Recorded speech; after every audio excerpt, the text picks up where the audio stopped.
tratarse lo más breve posible de tuberculosis urogenital y patología total, benigna en este caso, ¿no? Porque la maligna ya se encarga en otra vez. Empezamos con la tuberculosis genital. Ustedes saben ya, más que cualquier persona, que la tuberculosis es una enfermedad infecto-contagiosa de alta prevalencia e incidencia en nuestra sociedad. Lo que genera en nuestro Perú, ustedes saben los gastos que genera obviamente al Estado peruano tratar a una persona de por sí ya con tuberculosis en el gran porcentaje pulmonar, pero hay un pequeño porcentaje que puede afectar a la urinaria, en este caso al aparato génito-urinario. Hasta un 10% de todas las tuberculosis pueden ser extrapulmonares. Dentro de este 10% están este tipo de tuberculosis que vamos a tratar el día de hoy. Características que ustedes conocen ya de la tuberculosis: es un bacilo ácido alcohol resistente, muy resistente al frío y a la desecación, y es aerobio estricto. ¿Sí? Entonces, en condiciones aeróbicas, este bacilo puede coexistir. Es sensible al calor, a la luz solar y a la luz ultravioleta. Por eso que siempre se indica, ¿no?, en los hospitales, en los centros médicos, que el ambiente sea muy bien ventilado y que entre pues los rayos de luz, justamente para evitar la propagación. Capacidad. Esta característica es muy importante. Esto es parte de lo que ustedes tienen que conocer como médicos generales que van a hacer dentro de poco. Su capacidad que tiene este bacilo de entrar en estado latente, ¿sí?, retrasando su multiplicación desde algunos días hasta varios años. Este concepto es importante y se aplica bastante en lo que es la tuberculosis urogenital. Recuérdenlo bien, porque esto en algún momento ustedes lo van a tener que pensar cuando tengan a un paciente en el cual no le encuentran tratamiento, no le encuentran diagnóstico posible, pero sí tiene antecedentes probablemente de una enfermedad tuberculosa pulmonar de varios años atrás. Dentro de esta tuberculosis vamos a tener las cuatro tipos. Una que afecta estrictamente a la vía urinaria. Acá tenemos a la nefrotuberculosis, que afecta al riñón únicamente, y la tuberculosis del tracto urinario, es decir, va a afectar a toda la vía colectora: cáliz, pelvis, uretra, vejiga, etc. ¿Sí? Hay una tuberculosis genital, tanto masculina como femenina. Cuando hablamos de genital masculino, estamos hablando principalmente del órgano que más se afecta, es el epidídimo. ¿Sí? Cuando hablamos de la tuberculosis genital femenina, el principal órgano que afecta o puede dar mayores complicaciones es a nivel de las trompas. En ambos casos, si se dan cuenta, puede generar problemas de infertilidad, y a veces es el único problema por el cual el paciente viene. No viene ni por dolor, ni porque tiene una masa, ni porque tiene algún problema clínico, médico, algún síntoma, sino que viene porque no puede tener hijos. ¿Sí? Entonces hay que tener presente siempre esta enfermedad en algunos casos cuando se presenta. Que hay una tuberculosis que afecta a todo, tanto a la parte urinaria como a la parte genital, ¿no?, la llamada generalizada. La TB urogenital siempre va a ser secundaria a una tuberculosis pulmonar. La vía de llegada principalmente va a ser el tipo hematógeno.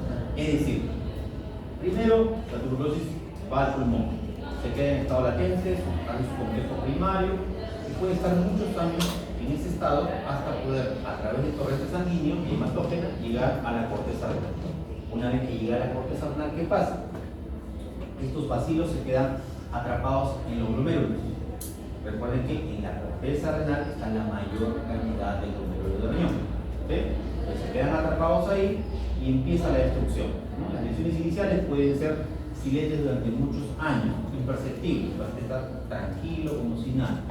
Pasan los años, pasan las años, esas pequeñas lesiones se vuelven cada vez más destructivas, pueden generar lesiones tanto de tipo ulcerativo papilar o papilitis tuberculosa, haciendo que el bacilo aparezca ya diseminado a través del árbol urinario. Es decir, la lesión, el bacilo pasa a la vía urinaria, a la vía colectora, y a través de ahí, junto con la orina, se va a diseminar por todo el árbol urinario. O también puede generar a nivel renal lesiones calicales, es decir, va a destruir el parénquima. Conforme pasan los años, estos bacilos van a ingresar a los túbulos, se van a quedar atrapados en la taza de Henle, van a empezar la destrucción del parénquima, formando pequeñas cavernas, que con los años van a confluir y van a formar grandes cavernas. ¿Sí? Pueden ser cavernas o estas mismas cavernas pueden llenarse del tejido caseoso, dando lugar a estos riñones llamados hemácidos, que ya no se ven normalmente en estas épocas porque ahora existen pues métodos de diagnóstico mucho más a la mano que cuando existía pues, hace 20, 30, 40 años, ¿no? Los pacientes llegaban muy comprometidos con estas enfermedades cuando ya el riñón estaba prácticamente hecho una bola de fibrosis, una bola de tejido gaseoso. A esto le llamaban riñón sin mástil, en forma de queso le llamaban, ¿no? Había muchos de esos nombres que les daban a este tipo de riñón. Estas lesiones por tuberculosis pueden comprometer todo. Todo lo que ustedes se imaginen del aparato urinario lo puede comprometer. Y cuando lo compromete, ¿qué es lo que va a generar? Fibrosis. Acuérdense bien ese concepto. La fibrosis que va a generar esta enfermedad va a ser la causante de todas las complicaciones que van a tener. Esta diseminación, como ya les dije, desde el riñón, ¿no? Cuando sale el vacío del riñón, pasa por todo el árbol urinario y se llama por la vía canalicular descendente. Pregunta de examen, no se olviden, ¿no? Que no me digan que no les dije. En nuestro medio se encuentra tuberculosis en el epidídimo, obviamente a nivel genital y masculino, y en la mujer a nivel de las trompas, como ya les dije. También es un concepto importante de pregunta de examen que van a desencadenar problemas de fertilidad. Estas lesiones ulcerativas, ¿no? Las lesiones ulcerativas que van a generar a nivel de la mucosa lateral, a nivel de los cálices, a nivel de los infundíbulos, a nivel de la vejiga, va a terminar en una fibrosis. ¿Recuerdan el concepto que les dije? Y esta fibrosis va a generar tracción. ¿Sí? Como cualquier cicatriz, de tracción ya pierde la elasticidad de la piel. Igual, la fibrosis va a generar tracción de los tejidos. Y cuando hablamos de tracción en un órgano que tiene probablemente aproximadamente unos 5 milímetros, un diámetro más estrecho como el uréter, puede generar estenosis. Esta estenosis van a generar problemas de uropatía obstructiva. En cuanto a la tuberculosis vesical, vamos a tener que se divide en 4 estadios. En la etapa 1, tubérculo infiltrativo pasa desapercibido en la gran mayoría de casos. En la etapa 2 hay lesiones ulcerosas que también a veces pueden pasar desapercibidos. En la etapa 3 recién vamos a encontrar pacientes con un cuadro de cistitis espástica, es decir, la vejiga se contrae, dando lugar a síntomas de tipo irritativo, ¿no? Olacuria, nicturia, ¿no? La urgencia, el tenemo. Eso puede generar falsos diagnósticos como una vejiga hiperactiva. El paciente va siendo tratado por vejiga hiperactiva durante años y años y años y años y nunca le encuentran respuesta.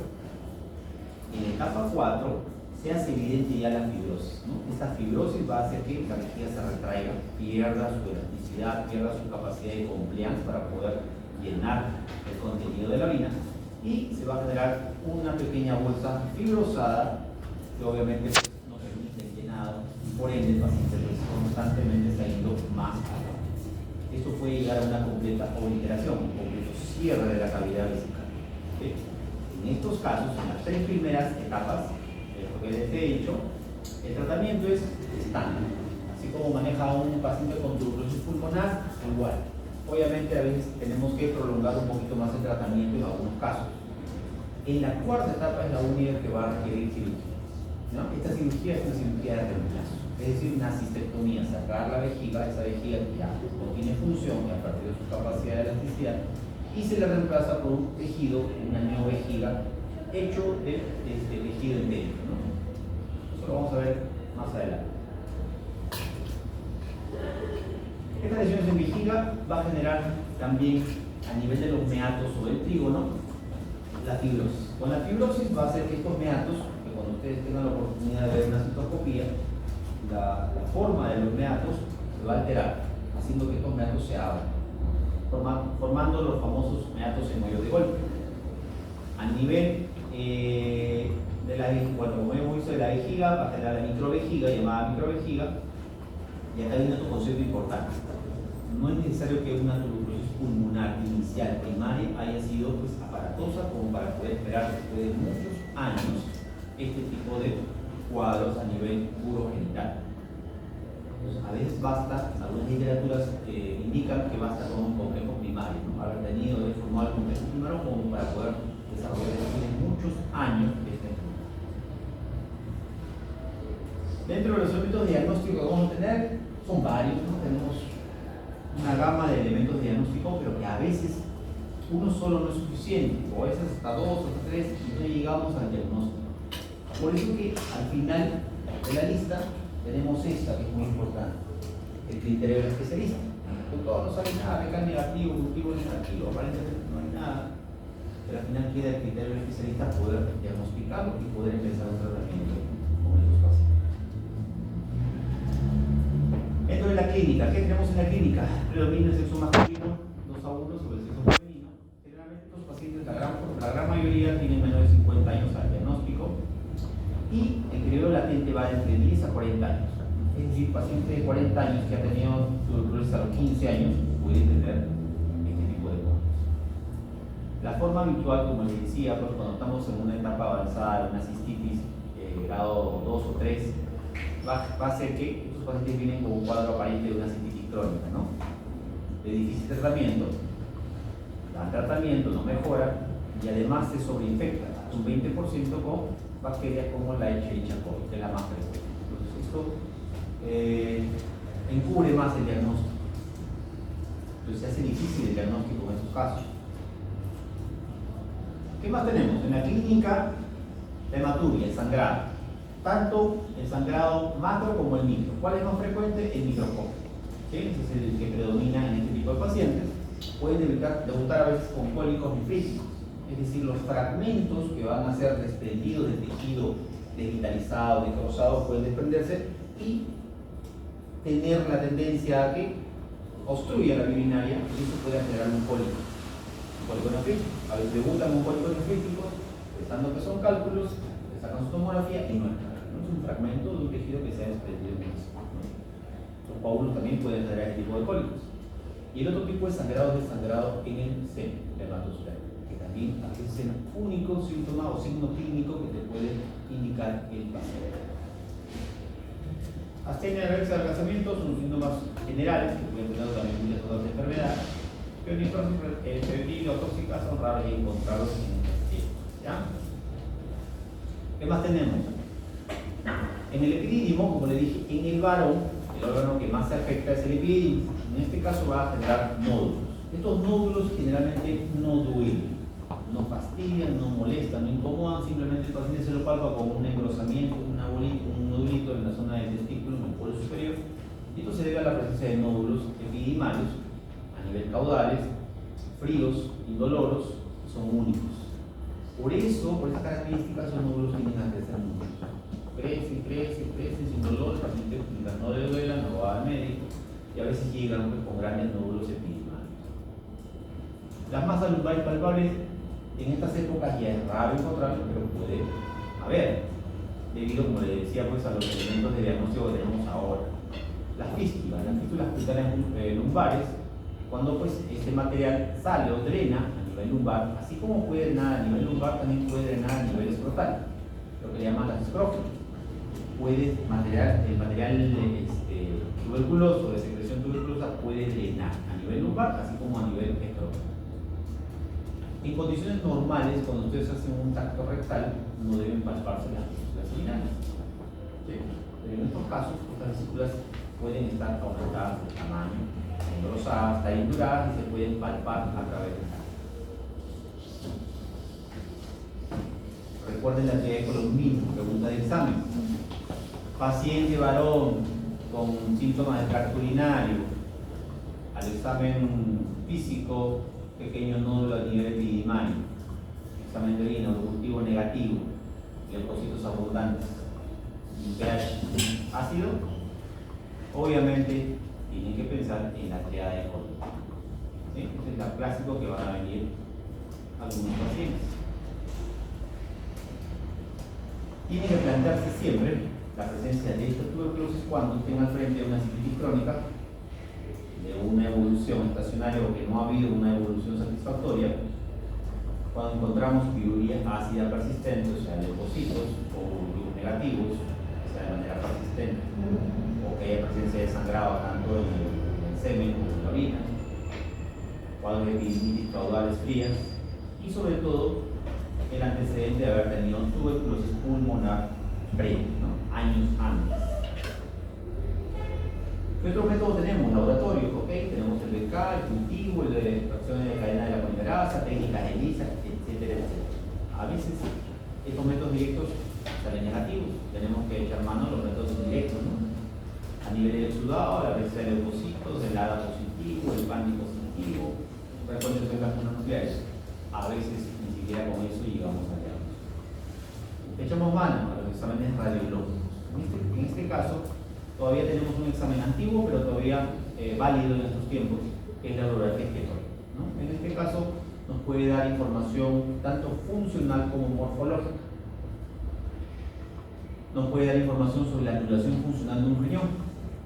Nos puede dar información sobre la disminución de la capacidad de la vejiga, ¿no? Nos dibuja el árbol urinario a través del contraste. Podemos encontrar las deformaciones de los cálices, podemos encontrar las estrecheces de los infundíbulos, el uréter, de la vejiga, etc. Concepto importante, pueden coexistir varias lesiones en diferentes etapas evolutivas de la misma enfermedad, ¿no? O sea, pueden haber lesiones antiguas en un paciente, le hacen la citoscopía, le encuentran lesiones antiguas cicatrizadas, así como pueden encontrar lesiones agudas. Y este es pues, un esquema de todas las alteraciones que puede generar esta tuberculosis. Podemos encontrar zonas de calcificaciones, podemos encontrar estrecheces a nivel infundibular, podemos generar acodamientos, estrecheces a nivel del uréter. Vamos a encontrar también lesiones fibrosas o cicatrizales a nivel de la vejiga, cavidades en algunos casos, ¿sí? Cavidades que asemejan lesiones quísticas, que se confunden con lesiones quísticas, y son un sinfín de alteraciones que vamos a encontrar.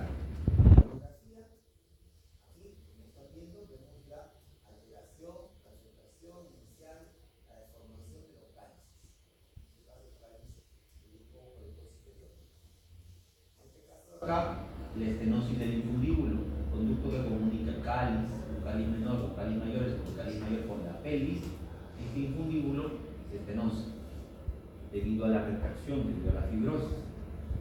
En este otro caso es una enfermedad avanzada donde ya tenemos cavidades, ¿no? En este caso cavidades donde pues, se llena o de material gaseoso o el mismo contraste llega a pintar estas cavidades. Es una enfermedad ya avanzada. Aquí lo mismo, la estenosis infundibular que vimos en la otra figura, en este caso ya generó su primera complicación, ¿no? La mutación total de todo el cáliz superior. ¿Sí? Ya no pinta. En estos casos, por ejemplo, pequeñas lesiones iniciales del contraste, pequeñas calcificaciones que puede generar a nivel del infundíbulo.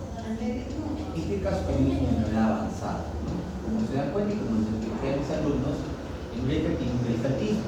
Tiene un peristaltismo que yo le agrego contraste. El contraste no va a permitir, o sea, el contraste no se va a ver de manera lineal, siempre se va a ver cortado el vello, debido a su peristaltismo cuando le sacan la urografía del sector de la placa. En este caso ya es una enfermedad avanzada, donde ya tenemos al uréter fibrosado en todo su trayecto, desde el inicio de la pelvis renal hasta su desembocadura en la vejiga. Hay una clasificación antigua, quelográfica de Latimer, que nos va a graficar, ¿no? Desde un grado 0 hasta un grado 4 el tipo de lesiones que vamos a encontrar en la urografía. Desde un grado 0 donde la urografía está normal, ninguna alteración. Esto aproximadamente es el 5% de los pacientes. En el grado 1 vamos a ver borramientos y irregularidades en la papila, deformación de las papilas. En el grado 2 vamos a encontrar ya las pequeñas cavernas, ¿sí? O dilataciones. En el grado 3 las dilataciones o cavernas ya van a ser mucho más grandes. En el grado 4 lo que vamos a ver, lo que hemos visto a nivel del uréter, las funciones estenóticas del uréter, la refracción vesical, las microvejigas y los problemas en la función del riñón, ¿no? Las exclusiones renales. Aquí la extensa necrosis de la papila, la necrosis papilar, la deformación, la irregularidad de la papila se va a ver evidente cuando encontramos lesiones ya que van avanzando en el tiempo. Aquí la uropatía obstructiva. Aquí las lesiones estenóticas van a conllevar a esto, a la dilatación, ¿no? A la dilatación subsecuente del uréter, ¿no? De todo el árbol urinario. Con esto genera la hidronefrosis y con esto el riñón va perdiendo su función con el largo de los años, a lo largo de los años. Aquí también Recuerden que el uréter se implanta de manera oblicua en la pared de la vejiga. Cuando ocurre esta fibrosis de la vejiga, esta implantación se pierde, ¿no? La forma como se implanta el uréter en la vejiga se va perdiendo y va generando el reflujo. Recuerden que la implantación oblicua evita justamente el reflujo. Cuando ocurre esto, y con esto el reflujo va generando dilatación, infecciones y por ende pérdida de la función renal progresivamente. Aquí lo mismo en la gráfica del esquema que les enseñé, desde lesiones calcificaciones como dilataciones, así como lesiones estenóticas que pueden aparecer a nivel renal y uretero. Una foto donde se ve claramente pues, las dilataciones llenas de este material caseoso, ¿no? Es ya prácticamente un riñón sin función que tuvo que ser extraído a través de una nefrectomía. Cuando no podemos usar la urografía, podemos echarle mano a la pielografía retrógrada, es decir, lo mismo solamente que vamos a colocarle un catéter a nivel ureteral de manera retrógrada y vamos a inyectar el contraste. ¿Por qué? Porque pacientes a veces son alérgicos al contraste, a veces tienen enfermedad renal y no pueden filtrar el contraste, entonces podemos echarle mano a la pielografía retrógrada que nos va a dar la misma imagen, va a pintar el árbol urinario de abajo hacia arriba para poder observar las lesiones. ¿Qué otros exámenes podemos encontrar? El radiorenograma o la gamografía renal nos sirve para medir la función renal por separado, ¿no? Eso nos sirve más que todo para una decisión quirúrgica, ¿no? Cuando tenemos un riñón extremadamente comprometido en la función, medir la función nos sirve bastante para poder decidir si ese riñón se va a poder conservar o se va a tener que extirpar.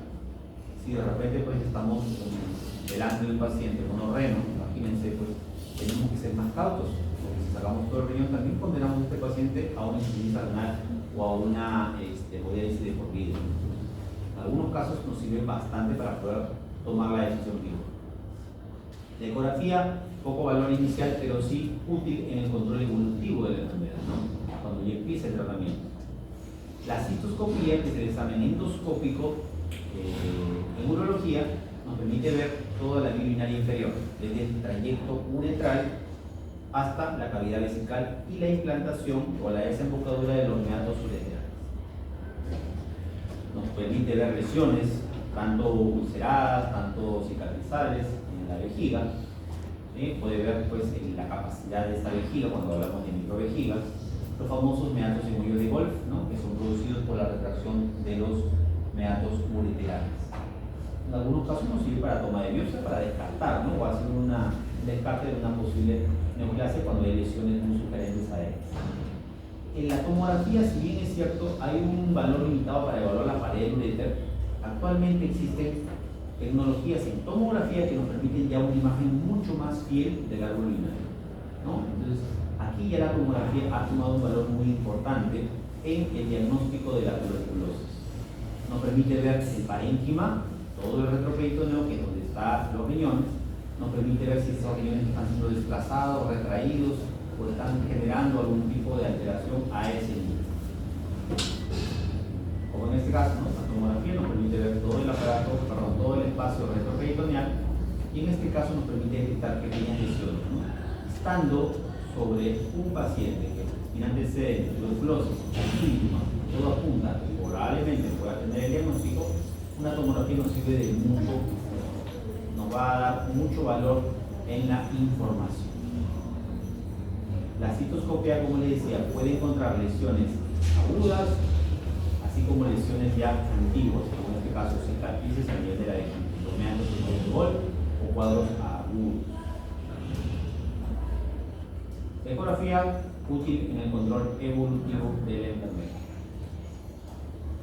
El diagnóstico diferencial siempre tienen que realizarlo, como ya les vuelvo a decir, pregunta de examen, en cuadros de cistitis crónicas recurrentes, en cuadros de cistitis intersticial, cuando encontramos hidronefrosis, pueden ser congénitas o pueden haber quistes o alteraciones quísticas renales, ¿no? Siempre hay que hacer el diagnóstico diferencial con estas enfermedades. ¿Qué complicaciones vamos a tener? Como ya les dije, la fibrosis va a generar siempre estenosis, fibrosis, estenosis. En uretra puede generar estrecheces, uréter puede condicionar probabilidad activa por estrechez uretral. En vesículas señales o próstatas, abscesos obviamente tienen que ser drenados, operados, y por ende pueden conllevar al paciente a una infertilidad. En el testículo, estos cuadros de epididimitis o nódulos epididimarios pueden fiscalizarse, como les dije, y formar las famosas estrófilas, ¿no? El tratamiento estándar, como les dije, es un tratamiento que se le da a un paciente con tuberculosis pulmonar. En algunos casos, este tratamiento puede ser extendido hasta 10 meses. ¿Sí? Tener consideración con este tipo de pacientes, ¿no? Pacientes gestantes, por ejemplo, ¿no? Por los efectos teratogénicos de algunos de estos fármacos, pacientes con insuficiencia renal o que están consumiendo corticosteroides. Esto es un tratamiento ya mucho más prolongado, vean, hasta 18 meses en pacientes con multidrogoresistencia. Y en el caso del tratamiento quirúrgico, ¿cuándo vamos al tratamiento quirúrgico? Este tratamiento quirúrgico está reservado para el manejo ¿de qué? De las secuelas. ¿Sí? Una vez que llevan el tratamiento, terminan el tratamiento médico, vamos al tratamiento de las secuelas. ¿Qué es lo que puede haber tenido? En este caso podemos, el objetivo principal es conservar órganos o preservar la función adecuada de los mismos. Esto lo vamos a hacer a través de cierto tipo de cirugías. En este caso podemos extraer algunos órganos cuando estos ya están comprometidos, no tienen función. Podemos hacer nefrectomías, podemos realizar la extirpación del tejido renal desvitalizado, podemos retirar el epidídimo, la epididectomía, o podemos sacar todo el testículo junto con el epidídimo, la oxidectomía. Podemos hacer cirugías conservadoras, lo que les comenté hace un rato, ¿no? Pacientes monorrenos, por ejemplo, podemos hacerle una nefrectomía parcial, ¿no? Si es que vemos que todo el riñón está comprometido. Cirugías derivativas, ¿no? Es decir, vamos a derivar la vía urinaria a otro lugar, justamente para preservar la permeabilidad. En este caso podemos hacer ureterostomías, abocar el uréter a una zona, puede ser hacia la piel, puede ser abocar la pelvis o la vejiga renal, ¿no? La vía colectora hacia la piel, haciendo nefrostomías.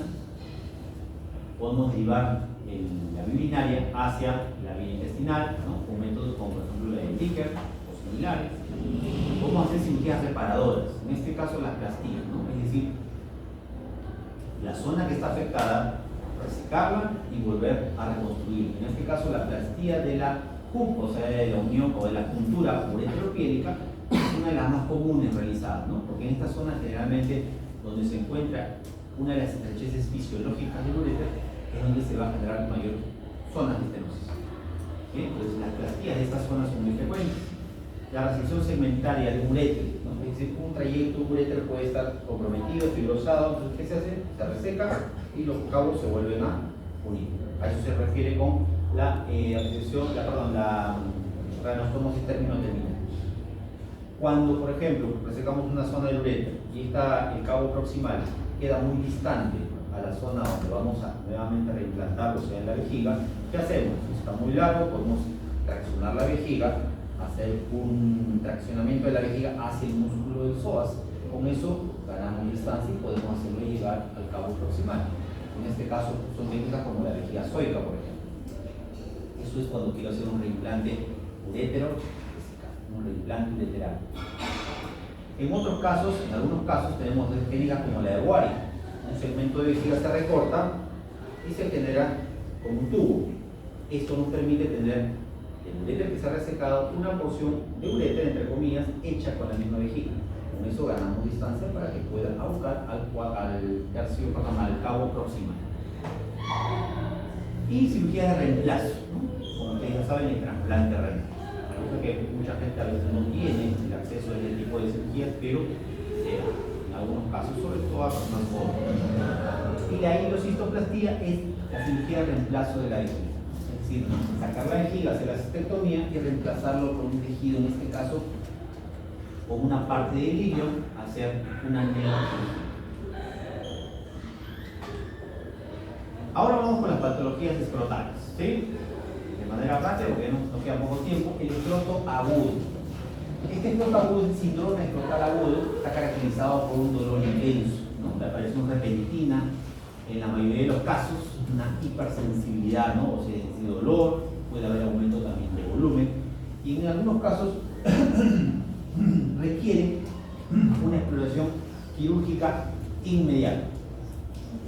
¿Por qué? Estos pacientes con dolor intenso de aparición brusca a nivel de la zona escrotal pueden tener etiología variable. En algunos casos, estas etiologías pueden comprometer la viabilidad del órgano. Entonces, en estos casos, que vamos a ver ahora, van a requerir una exploración quirúrgica inmediata. Dentro de esta etiología tenemos las vasculares. Digamos que por así decirlo son las más importantes en el tema de la viabilidad del órgano. Y dentro de estas vasculares tenemos la torsión del cordón espermático. También tenemos la torsión de los apéndices testiculares, que pueden generar un dolor más localizado, y infarto testicular en algunos casos. Las enfermedades infecciosas, las causas infecciosas como la orquitis, la epidimitis o la orquiepidimitis también son frecuentes, son mucho más frecuentes además que las vasculares, pero con menos riesgo de perder el órgano. Y así, hay causas traumáticas, sistémicas, por patologías de vecindad, etc. Vamos con la torsión testicular, ¿no? La etiología dentro de estas, la torsión testicular, la orquiepidimitis aguda y la torsión de los apéndices testiculares abarca casi el 95% de las causas. ¿Sí? Estos apéndices testiculares, ¿no?, que son estos pequeños rezagos embrionarios, tienen un vehículo que se puede torcer y puede generar glándulas, pero el dolor generalmente está localizado, ¿no? Puede estar en el polo superior, puede estar en el polo inferior, la parte posterior, la parte anterior del testículo, ¿no? Generalmente es un dolor intenso pero localizado. Recordar siempre la vascularización que tenemos por la arteria espermática, la diferencial, la funicular y el drenaje venoso, ¿no? El drenaje venoso del testículo a través del plexo venoso PAM y linfoma. Importante porque lo vamos a ver ahora. ¿Qué pasa en la torsión del cordón espermático? ¿Es una urgencia quirúrgica? Sí, porque el diagnóstico tiene que ser dado en menos de las 6 horas promedio. Porque pasado ese tiempo ocurre el infarto testicular, por ende la pérdida del órgano. Y esto puede acarrear a veces muchos problemas legales. ¿Por qué? Porque estamos hablando de personas jóvenes. En este caso, personas menores de 25, 30 años, a veces de 15 años pueden venir por este cuadro. Entonces es muy frecuente también durante la adolescencia. Recuerden este concepto porque es parte de una pregunta de examen que se puede dar, ¿no? Vienen pacientes de 60 años con dolor testicular, su primera causa no van a ser, pues no van a pensar en una torsión testicular. Entonces, en estos casos sí hay que tener presente el grupo etario, ¿no? Personas jóvenes. En el periodo neonatal existe otro tipo de torsión, que es la extravaginal. Cuando hablamos de adolescente estamos hablando de torsiones intravaginales. En el periodo neonatal, extravaginales. Afecta a ambos testículos con igual frecuencia, ¿sí? No hay uno que predomine al otro. Pero cuando se corrige el problema, se tiene que hacer la corrección a ambos testículos. Estos factores anatómicos predisponentes, por ejemplo, hay personas que tienen el cordón espermático muy largo, tienen siempre un testículo un poco muy pronunciadamente más abajo que el otro, anomalías en la unión, ¿no?